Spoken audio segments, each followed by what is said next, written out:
네, 사랑하는 성도 여러분, 오늘 시간 여러분과 함께 예배를 드릴 수 있음에 감사합니다.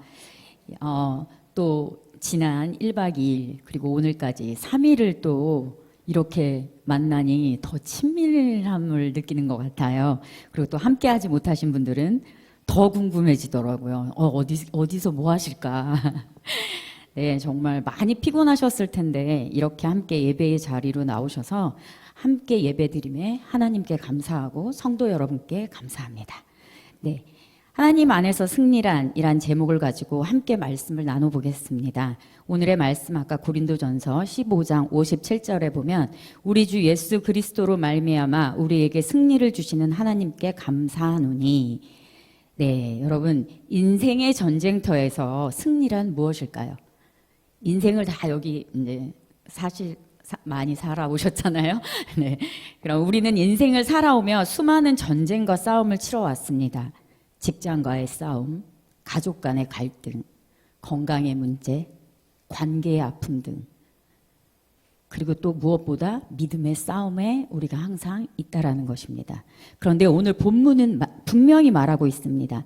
하나님께서 우리에게 승리를 주신다. 그럼 무엇이 진짜 승리일까요? 돈이 많아지는 것, 자녀가 잘 되는 것, 병이 낫는 것.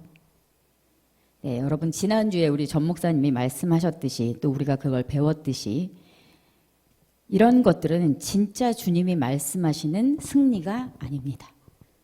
바로 성경이 우리에게 말하는 승리는 이런 일시적인 성공을 이야기하는 것이 아니라 예수 그리스도로 말미암아 영원히 흔들리지 않는 그것이 바로 승리라고 말하고 있습니다.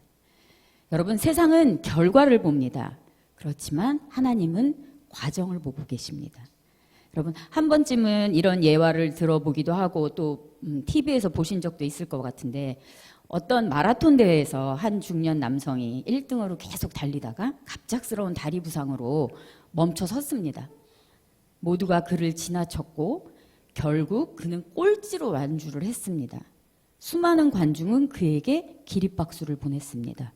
왜 기립박수를 보냈을까요? 포기하지 않고 끝까지 완주했기 때문에 사람들이 기립박수를 보냈을 것입니다. 마찬가지로 하나님은 우리의 과정의 충성을 보십니다.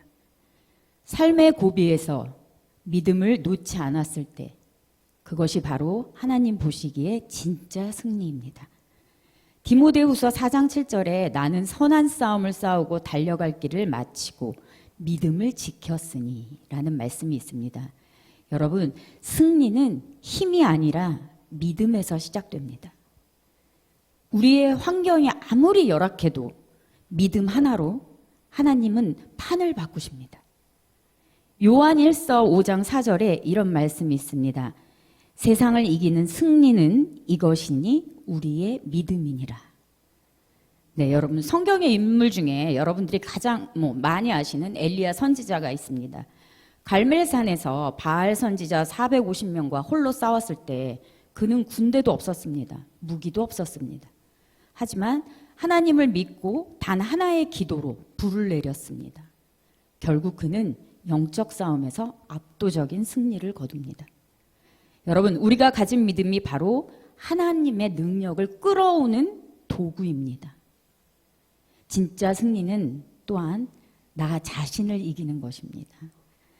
가정, 직장, 신앙생활 여러분 겉으로는 다 평온해 보여도 내면에서는 늘 두려움과 분노가 있고 열등감이 있고 상처와 싸움을 합니다. 잠언 16장 32절에 자기 마음을 다스리는 자는 성을 빼앗는 자보다 나으니라. 여러분 자기 마음을 다스리는 자는 성을 빼앗는 것보다 낫다라고 말씀하십니다. 그럼 여러분 자기 자신을 이기는 것은 어떤 것일까요? 가장 힘든 싸움은 내 안에 나와의 싸움입니다. 여러분 우리는 지금까지 많은 싸움을 해왔습니다.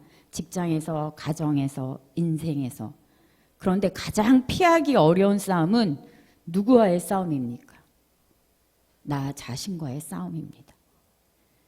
요즘 트렌드로 MBTI를 많이 이야기하고 TV에서나 어디에서나 굉장히 많이 나와요. 요즘은 뭐 사람들이 처음 만나면 MBTI가 뭐예요? 라고 물어보기도 합니다. 물론 또 여기 계신 분들 중에 나는 안 해봤는데 그러신 분들도 계시겠지만, 여러분 이 MBTI가 유행을 하면서 어떤 것들이 생겼냐면 이 MBTI라는 것은 인간을 36가지로 나눠 놓은 거예요.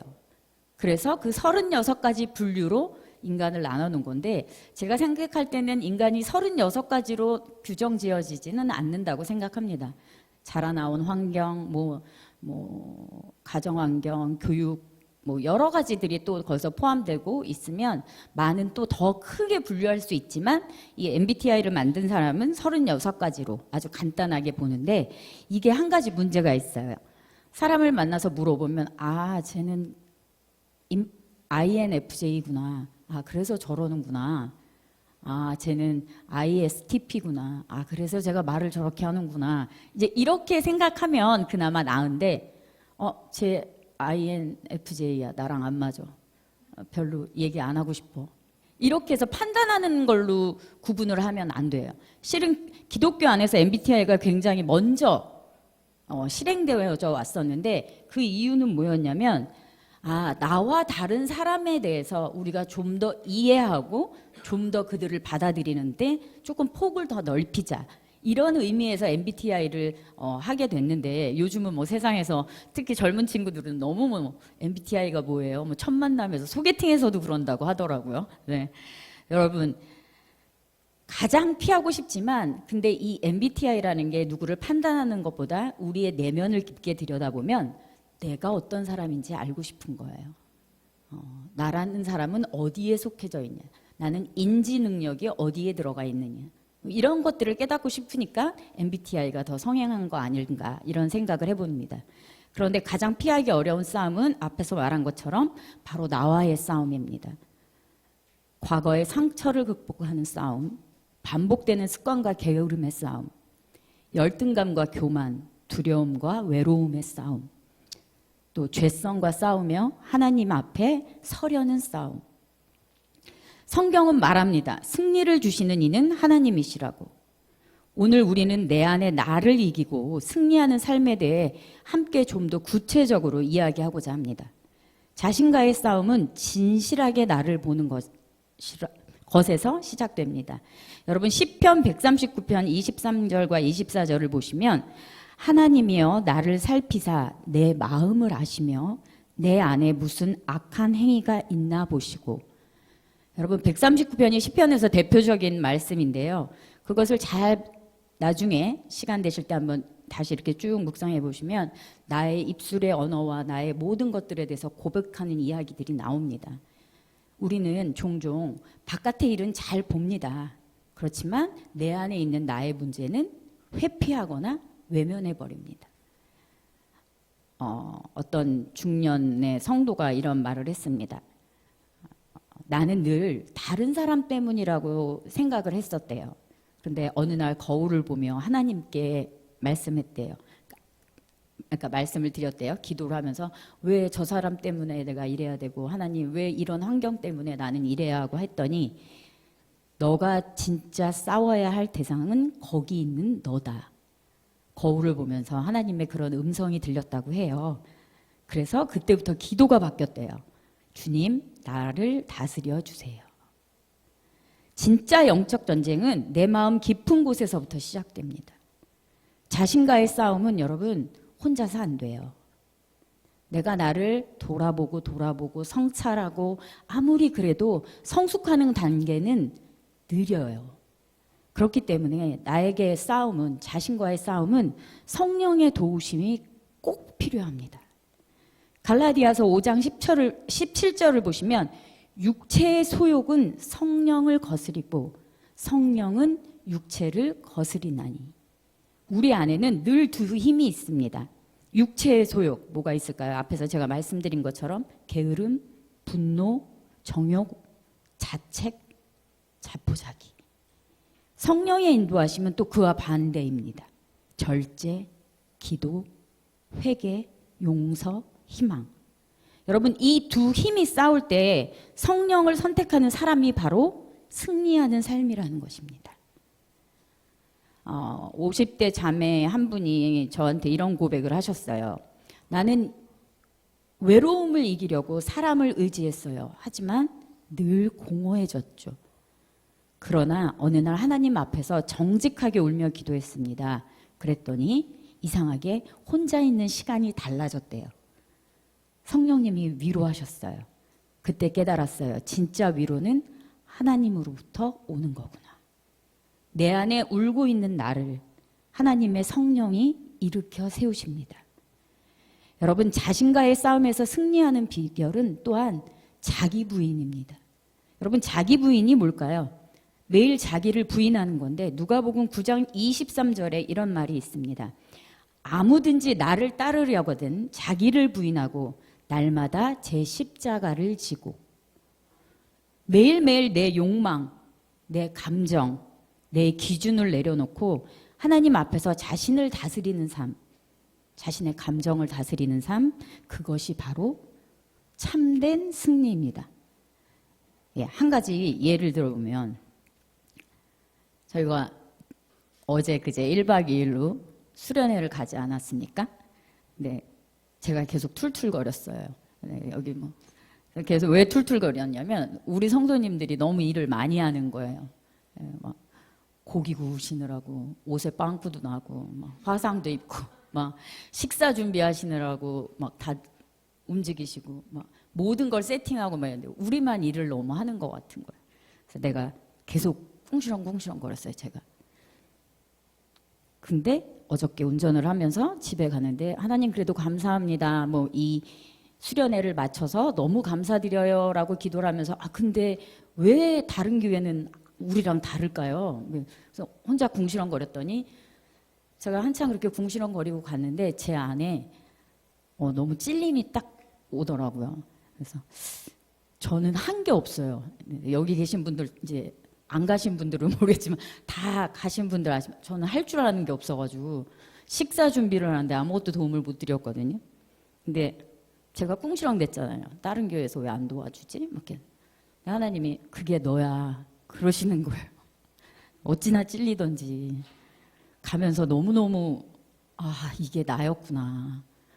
그러면서 하나님이 위로하시는 건 또 너희가 너무 잘 섬기고 왔다. 그런 칭찬을 주시더라고요. 근데 저는 칭찬받을 자격이 없어요. 전 진짜 아무것도 안 했거든요. 아무것도 안 했는데 손도 다쳤어요. 그것도 너무 신기해요. 도대체 한 게 없는데 뭐라고 왔는데 나한테. 그런데 하나님은 우리에게 말씀하시기를 너희들은 너무 잘 섬기고 왔고 그 덕분에 그 모습이 너무 아름다웠다. 이런 생각이 들면서 또 제 안에 든 게 나로 인해서 우리 성도분들이 시험 들었으면 어떡하지? 저 목사님 뭐 하고 있는 거지? 이랬을까 봐 제가 찔렸는데 아니나 다를까 오자마자 또 희정 자매가 저한테 뭘 했다고 손이 그러냐고 그래서 제가 아주 바로 찔렸습니다. 역시 오늘 말씀을 준비한 거를 희정 자매가 눈치를 챈 것 같아요. 이런 불평과 짜증이 제가 나왔는데 하나님이 저를 위로하시고 우리 교회를 칭찬하시는데 너무 부끄럽고 너무너무 죄송하더라고요. 그런 제 감정을 다스리게 해주셔서 너무 감사했고 또 이런 우리에게 오는 상처들을 넘어설 수 있게 하는 것이 바로 하나님의 음성이고 하나님의 말씀이고 또 성령이 우리 안에 계심을 저는 어제 운전하고 가면서 다시 한번 깨달았습니다. 그러면서 가장 치열한 싸움이 내 싸움이라는 걸 다시 한번 깨달았습니다. 사랑하는 성도 여러분, 우리는 외적인 싸움에는 전략을 세우고 방법을 세워요. 하지만 가장 중요한 내면의 싸움에서는 무기가 없이 무방비로 서 있는 경우가 굉장히 많습니다. 반복되는 죄의 유혹이 있어요. 여러분, 그리고 또 나를 자책하고 내 안에 열등감이 올라올 때가 많아요. 또 내가 불안하고 분노가 있고 외로워요. 또 과거의 실패 때문에 뭔가를 다시 할 수가 없고 과거의 상처 때문에 내가 자꾸 묶여 있을 때가 있어요. 그러면 내 안에 나는 안 돼 라는 패배의 생각들이 가끔 쑥쑥 올라옵니다. 여러분, 이 싸움은 그 누구도 모릅니다. 오직 나만 알고 남이 모르는 내 안의 싸움인 거죠. 그러나 오늘 본문은 그렇게 선포하지 않습니다. 그리스도로 말미암아 승리를 주시는 하나님께 감사하노라. 하나님은 우리가 이 싸움에서 패배하며 살도록 내버려 두지는 않으세요. 하나님 안에서 우리는 이 싸움에서 승리할 수 있습니다. 자신과의 싸움은 바로 믿음의 싸움이기 때문입니다. 여러분, 자신과의 싸움은 단순한 심리전이 아니에요. 하나님을 신뢰하느냐 안 하느냐의 싸움입니다. 요한일서 5장 4절에 하나님께로부터 난 자마다 세상을 이기느니라. 세상을 이긴 이김은 이것이니 우리의 믿음이니라. 아멘. 여러분, 믿음이라고 얘기하세요. 계속 반복적으로 성경의 모든 말씀에서 말씀하고 계십니다.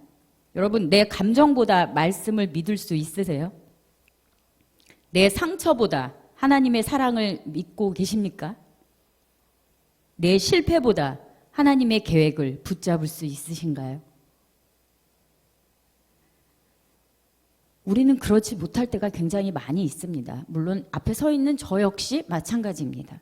제가 좀 전에 고백한 것처럼 제 자신을 못 돌아보고 제 자신 안에 그런 모습들이 있다라는 걸 모르고 또 혼자 막 잘난 척하고 이럴 때가 있어요.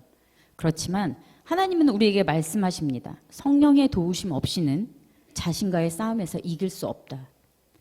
우리는 자기 수양을 한다 그러고 자기 개발석 한동안 유행했었잖아요. 많은 사람들이 자기 개발서 젊은 친구들이랑 많은 책들을 읽고 지금 유튜브에 있는 강의들을 보면 그런 강의들이 굉장히 인기가 많아요. 근데 여러분, 그거는 한계가 있습니다. 내가 나를 돌아보지 못하고 내가 나를 잘 모르고 내가 나를 성찰하지 못하는데 자기 개발에는 한계가 당연히 있죠. 그렇지만 성령의 도우심 없이는 근본적인 변화가 불가피합니다. 갈라디아서 5장 16절에 또 이렇게 말씀하십니다. 너희는 성령을 따라 행하라. 그리하면 육체의 욕심을 이루지 아니하리라. 아멘. 여러분, 성령을 따라 행하래요. 근데 저도 제가 말씀 안에서 기도 안에서 매일매일 이렇게 풍성하게 나아가지만 때로 그렇지 못할 때가 있어요. 나 스스로도 넘어지고 나 스스로도 게을러질 때가 있습니다. 그럴 때는 너무 신기하게요. 육체의 정욕이 올라와요. 뭐가 올라오냐면 갑자기 갖고 싶은 게 많아져요. 그리고 먹고 싶은 게 많아져요. 그러니까 제 친구가 저한테 그런 얘기를 하더라고요. 가난해서 그렇다. 돈이 없으니까 남의 거가 더 좋아 보이고 먹고 싶은 게 많아지는 거라고. 그래서 제가 깜짝 놀랐어요. 그 얘기를 들으면서. 아, 내가 지금 성령님하고 살짝 멀어졌나? 이런 생각이 들더라고요. 여러분, 내 감정을 다스리는 힘도, 나의 욕망을 절제하는 지혜도, 분노를 잠재우는 평안도 모두 성령님을 의지할 때 가능합니다. 한 남성 성도가 이런 이야기를 했어요. 이제 제가 목회 상담을 하면서 같이 이제 나누고 얘기를 하는데 굉장히 겉으로 보시기에는 속된 말로 멀쩡하세요. 그리고 뭐 그런 부분이 있다라는 생각은 아예 하지도 못했습니다. 그런데 분노 문제로 아내와 자녀에게 상처를 많이 주고 있었대요. 결혼 이후에. 근데 그 집에 이제 같이 상담하고 또 이제 신방처럼 예배를 드리는데 그런 질문이 나오더라고요. 성령님께 도와달라고 기도해 보셨습니까? 그랬는데 그 남자분께서 이제 조용히 눈물을 흘리시더라고요. 그러면서 그분이 한참 후에 저한테 와서 하시는 말씀이 자기가 매일 아침 5분씩 성령님 오늘 제 감정을 맡깁니다 라고 기도하기 시작했대요. 3개월 후쯤 되니까 그는 가정 안에서 평화를 가져오는 사람으로 바뀌었대요. 네, 여러분, 하루아침에 되진 않아요. 우리가 늘 그렇게 고백을 하고 그 시간들이 연습이 되면 하나님이 우리에게 보여주시는 것들이 있습니다. 여러분, 이렇게 변하는 것은 내 노력으로 되지 않아요.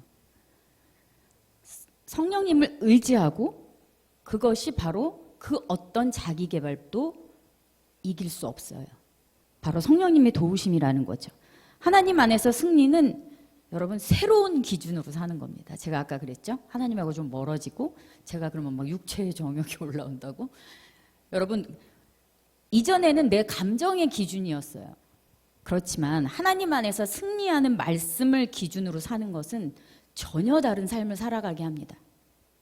하나님 안에서 승리는 말씀으로, 말씀의 기준으로 살아가야 될 때만 우리가 그렇게 살아갈 수 있습니다. 로마서 12장 2절에 보면 이 세대를 본받지 말고 마음을 새롭게 함으로 변화를 받아. 내 생각보다 말씀의 진리를 붙드는 삶, 여러분 내 경험보다 하나님의 말씀을 신뢰하는 선택, 내 습관보다 하나님 말씀에 순종하는 삶. 그렇게 말씀이 나를 사로잡을 때 나는 나를 이길 수 있습니다. 한 가지 예를 더 드려볼 텐데 어떤 성도가 그런 얘기를 했어요. 나는 무가치하다라는 생각을 늘 하고 살았대요. 나는 직장에서도 별 쓸모가 없는 것 같고 잘 안 되고 집에 와서도 별로 아빠로서의 그 능력이 잘 되지 않고 그리고 관계 안에서도 그런 것들이 굉장히 어렵고 나는 이렇게 실패한 삶이고 나는 무가치하다, 가치가 없다 이런 생각을 했는데 그분이 어느 날 말씀을 읽으면서 에베소서 2장 10절의 말씀을 붙잡았다고 해요. 우리는 하나님의 작품입니다. 여러분 믿으십니까? 네, 여러분 여기 계신 한 분 한 분 다 우리는 하나님의 작품입니다. 근데 서로는 다 안 맞을 수 있어요. 그리고 다 다를 수 있어요. 그리고 이해가 안 될 때도 많아요. 하지만 우리는 하나님의 작품입니다. 절대 무가치하지 않아요. 여러분, 우리를 이 세상에서 보내셨는데 그거 아세요? 여러분, 로또에 당첨될 확률이 막 100만 분의 1인가 뭐 이렇다고 그러잖아요. 근데 사람이 세상에 태어날 확률이 얼마인 것 같아요? 몇 천만 분의 1이래요. 그러니 얼마나 우리가 귀한 삶을 살아가고 있는 겁니까? 아무도 무가치한 사람은 없습니다. 그 하나님의 작품이라는 것을 깨닫는 순간 이 성도분도 내가 하나님의 작품인데 내 안에서 내가 할 도리들을 하고 살아야지 라는 고백을 했다고 해요. 여러분 마지막으로 제가 설교를 이렇게 앞에 있는 것들을 다시 정리를 하자면 하나님이 주시는 승리는 여러분 내면에서 시작된다라는 걸 꼭 기억하셨으면 좋겠습니다. 그게 내면에서 이루어져야 우리가 바깥으로 보여져요. 사랑하는 성도 여러분, 하나님은 우리가 세상을 이기기 전에 먼저 자신을 이기시길 원하십니다. 네. 여러분 여기 계신 분들 우리 이제 다 뭐 굉장히 서로 이름도 알고 다 알고 모르는 분 없으시잖아요. 근데 자기 자신에 대해서는 얼마나 알고 계세요? 1년에 한 번 정도 자기 성찰을 하십니까? 한 달에 한 번 하시나요? 1년도 안 해요. 네. 그럼 먹고 사는 게 바빠서 안 돼요. 라는 말씀 많이 하세요. 그리고 저 역시도 몸이 아프면 못 해요. 그런 거. 근데 여러분, 우리는 성찰이라는 게 필요해요. 어떤 기준 안에서? 말씀 안에. 말씀이라는 기준 안에서. 그 기준에서 내가 벗어났으면 내가 나를 돌아보고 하나님 앞으로 다가가는 연습을 해야 돼요. 근데 여러분 그런 성찰이 없으면 우리는 성숙할 수가 없어요. 여러분 왜 기도할 때 눈물 흘리고 회개하는 기도를 왜 하겠습니까? 나를 돌아보는 거거든요. 그게 나를 돌아보는 작업이 되는 거예요. 그게 시작이 되는 거예요. 옛날에 굉장히 유명하신 치유의 은사가 계신 분이 있었어요. 지금도 활약을 많이 하고 계시는데 그분이 그런 고백을 하시더라고요. 자기가 미국 유학을 갔는데 하나님을 정말 제대로 만났대요. 인격적으로. 그리고 날마다 회개하고 막 너무너무 심장이 뜨겁고 막 보는 사람마다 예수 믿으세요 하고 싶고 막 이런 이 감정과 열정 때문에 어떻게 주체를 할 수가 없더래요. 근데 집에 와서 문을 열고 막 밤늦게까지 매일 그렇게 막 학교에서부터 이렇게 하고 오는데 집에 딱 들어왔는데 각 방에 문이 닫혀 있고 자식들은 방문을 열지 않고 문이 닫혀 있고 아내도 자고 있더래요. 그런데 갑자기 자기 안에 그런 생각이 들더래요. 나는 이 가정에서 뭘까? 그래서 그 다음날 용기를 냈대요. 이 목사님이 남자분이신데 아들이 사춘기였던 거예요. 16살. 그래서 그 아들한테 가서 나랑 얘기 좀 하자. 내가 너한테 너무 미안하다. 그랬더니 그 아들이 어땠을까요? 아빠 너무 감사해요. 이랬을까요? 어머 아빠 어떻게 이러실 수가 있어요. 이렇게. 아니 그 아들이 그랬대요. 아빠가 밖에서 누구를 만나고 왔는지 모르겠지만 난 아직 아빠랑 얘기할 상태가 아니라고. 그래서 본인이 그때부터 굉장히 오랜 시간을 노력을 해서 자식과의 마음을 열었다고 그래요. 그게 누가 주시는 말씀일까요? 누가 자신을 돌아보게 하셨을까요?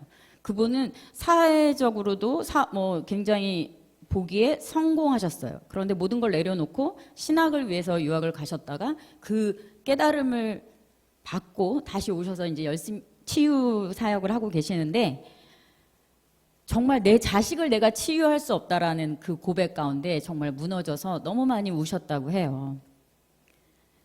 그분은 자기가 너무 자식을 잘 키우고 내가 너무 가정에 충실하고 내가 너무 좋은 아빠이고 내가 너무 좋은 남편이라고 생각하고 살았다 그래요. 그러나 인격적으로 하나님을 만나고 난 뒤에 아니구나. 나의 착각이었구나. 그러고 나서 아들의 마음의 문을 두들겼더니 아빠 밖에서 누굴 만나고 오셨는지 모르겠다라는 말이 너무 웃기지 않아요? 네, 성령님을 만나고 오셨거든요. 성령님을 만나고 오셔서 너무 그 은혜를 가지고 나누려고 했더니 저는 지금 아빠랑 얘기할 마음에 단 준비가 안 돼 있다고 하더래요. 바로 뭘까요? 자신을 돌아보고 자신을 회개하고 자신을 세우지만 또 상대방에게 다가갈 때는 우리가 시간이 필요할 때도 있어요. 내가 막 지금 열정적이라고 무조건 막 하면 상대는 쟤 왜 저래?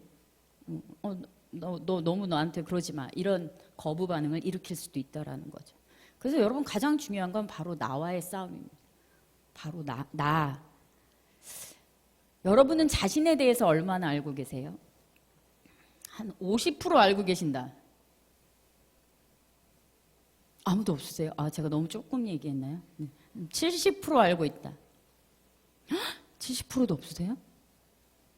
그럼 나는 90% 알고 있다. 그럼 다 50 이하예요. 맞죠, 여러분? 50%를 아는 것도 너무 어려워요. 여러분 정말 자기 마음을 다스리는 자는 성을 빼앗는 자보다 낫다라고 했던 그 잠언의 말씀처럼 여러분 이 내면을 돌아보고 내면을 살핀다라는 건 결코 쉬운 일이 아닙니다. 여러분 내가 나를 사랑하지 못하고 내가 나를 바라봐 주지 못하는데 내가 어떻게 감히 남을 사랑하고 가족을 사랑하고 내가 감히 어떻게 남에게 다가갈 수 있겠습니까? 저 사람의 마음의 준비는 내가 알지도 못하는데 내가 내 자식이니까 내가 다 알아. 내 남편이니까 내 부인이니까 내가 다 알아. 여러분 아마 결혼 생활 여기 20, 30년도 더 하신 분들도 계시겠지만 제가 생각하기엔 이 새끼손가락에 한마디 정도 알고 계시지 않을까요? 서로에 대해서. 여러분 그건 교만입니다. 절대 알 수 없어요, 여러분. 근데 결혼이라는 걸 하게 되면 저 사람은 이런 사람이야 라고 딱 단정 지어버리고 나면 그 다음부터 잘 바뀌지가 않아요. 그런데 예수 안에서는 가능해요. 그리고 성령의 인도하심으로는 가능해요. 나 스스로는 가능하지 않아요. 근데 그럼 어떻게 하라는 거예요, 목사님? 나 스스로는 가능하지 않으면서 나를 돌아보라고 하시는데 나를 돌아볼 때 그 기준이 말씀에 있다라는 거. 그리고 그 기준을 세울 때 성령의 인도하심을 구해야 된다라는 거. 그게 너무너무 중요한 거죠. 하나님이 주시는 승리는 내면에서 시작된다고 제가 말씀을 드리면서 하나님 안에서 승리는 내 감정, 내 욕심, 내 생각, 내 과거를 모두 말씀으로 다스리도록 내어드리는 데서 시작합니다. 여러분 내어드린다는 게 뭘까요? 내 입술의 고백이에요. 네, 제가 아까 차 안에서 고백한 것처럼 하나님 저는 이런 감정이 들어요. 이런 마음이 드는데요. 막 이러고 있는데 그게 너다 하는데 정말 순간 쥐구멍이라도 있으면 숨고 싶더라고요. 여러분 그 말씀이 우리를 다스려야 그 깨달음이 우리 안에 오는 겁니다. 그리고 성령의 도우심을 인정하셔야 돼요. 성령이 내 안에 있다. 아, 이거는 내 감정이구나. 이거는 성령님의 말씀이구나. 여러분, 분별할 줄 아셔야 돼요. 근데 그 분별이 뭘로 될까요? 우리는 잘 못해요. 내 감정과 내 기분과 내 어떤 욕심이 먼저 나올 때가 훨씬 많아요. 하지만 말씀의 기준으로 따르면 그건 명확해져요.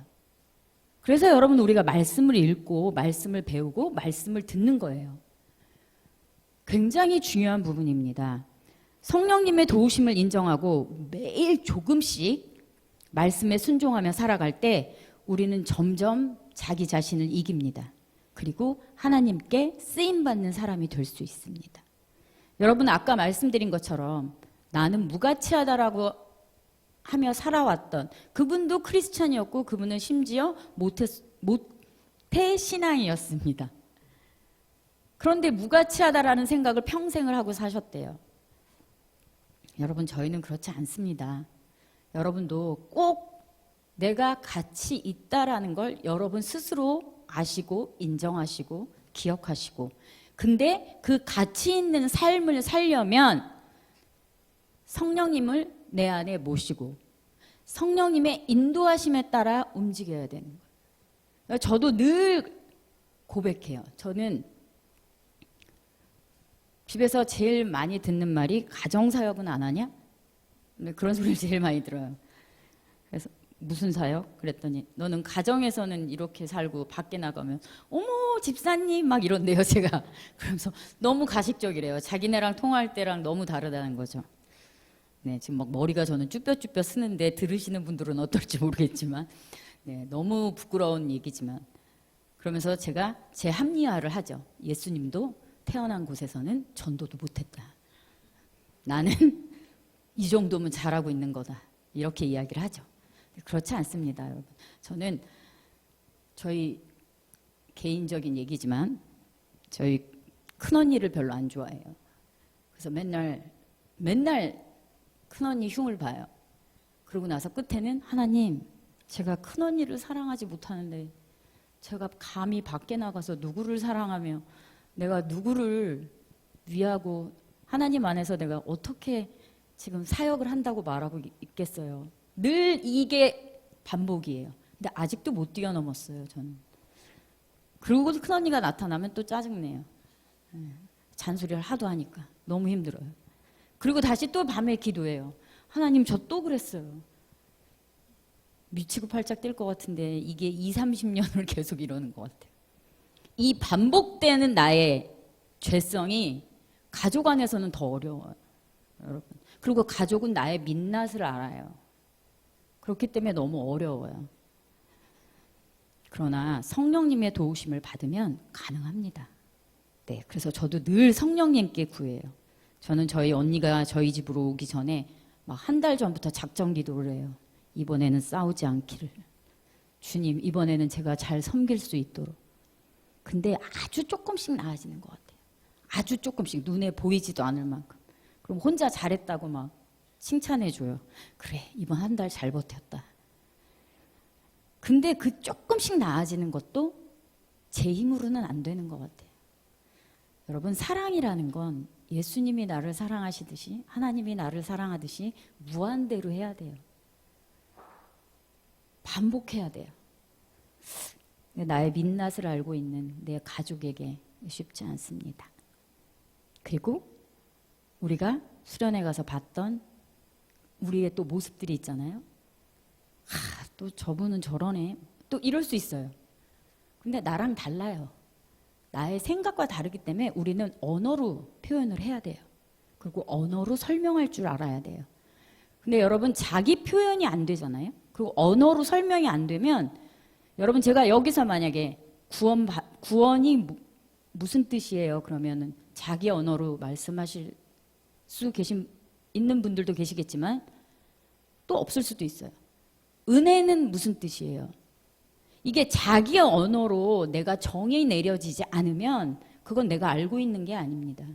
내가 깨닫고 있는 것이 아니라는 거 여러분 기억하셨으면 좋겠습니다. 꼭 성령님의 도우심을 받고 말씀을 읽으실 때 주님, 저는 이 말씀이 내용을 하나도 모르겠어요. 오늘은 설교가 너무 졸리고 잘 모르겠어요. 근데 깨달음을 주세요. 라는 기도를 먼저 하시면 그래도 조금씩 달라집니다. 예, 저도 성경을 읽을 때 늘 먼저 기도합니다. 아주 짧게. 하나님, 검정은 글씨, 흰색은 바탕. 이걸로 끝나지 않게 해주시고 이 말씀에서 제가 깨달을 수 있게 해주세요. 예, 레위기에서 항상 무너지잖아요. 이 규빗 나오면 나보고 어쩌라는 거야. 이 규빗을 어떻게 하라는 거야. 계속 이러고 있거든요. 근데 그 안에서도 하나님이 은혜를 주시더라고요. 어느 순간이 되니까. 여러분, 제가 앞에 장황하게 말씀을 드렸지만 여러분, 우리가 승리한다라는 거, 하나님 안에서 승리란 자신과의 싸움이고 자신을 다스릴 줄 알아야 되고 그 모든 것들을 할 때 성령님의 인도하심을 받으셔야 된다는 겁니다. 저는 여기 계신 분들이 적어도 1년에 한 번 정도 자신을 성찰하시는 시간을 가지셨으면 좋겠어요. 굉장히 중요합니다. 그래야 내가 성숙할 수 있는 그 마음과 내 안에 하나님이 성령의 자리가 생겨요. 나를 돌아보지 않으면 공간이 빽빽해요. 내가 지금 돈도 없고 내가 지금 뭐 이것도 없고 내가 지금 막 바쁘 뭐 열심히 살고 있는데 나는 여유가 없어. 그런 식으로 쳇바퀴를 계속 돌고 살다 보면 우리는 이 안에 성령님이 임재하실 수 있는 공간이 없어요. 앞에서 말씀드린 것처럼 그거는 육체와의 싸움인 것입니다. 우리는 성령의 싸움을 해야 돼요. 여러분, 아까 제가 처음에 말씀드렸어요. 내가 잘 살고 내 자식이 잘 되고 내가 돈이 많아지고 그것이 정말 승리인가요? 전혀 그렇지 않습니다. 예수님은 내가 머리 둘 곳조차 없다 그러셨어요. 집이 없으셨어요. 사막에서 머리 둘 곳이 없다고 하셔가지고 돌베개를 메고 주무셨어요. 근데 여러분, 지금 집이 없으신가요? 거처할 곳이 없어서 노숙을 하고 계신가요? 우리는 그거에 비하면 너무 지금 평안하게 살고 있고 너무 잘 살고 있죠. 그럼에도 자꾸 욕심이 생깁니다. 저 또한 너무 마찬가지고요. 늘 우리가 내어드리고 내려놓고 하나님께 나를 좀 깨닫게 해달라고 여러분이 기도하시고 그럴 때 꼭 성령님의 도우심을 받게 해달라고 그렇게 기도하셨으면 좋겠습니다. 우리 모두 나와의 싸움에서 하나님의 인도하심을 받고 자신과의 치열한 싸움에서 모두 승리하시길 바랍니다.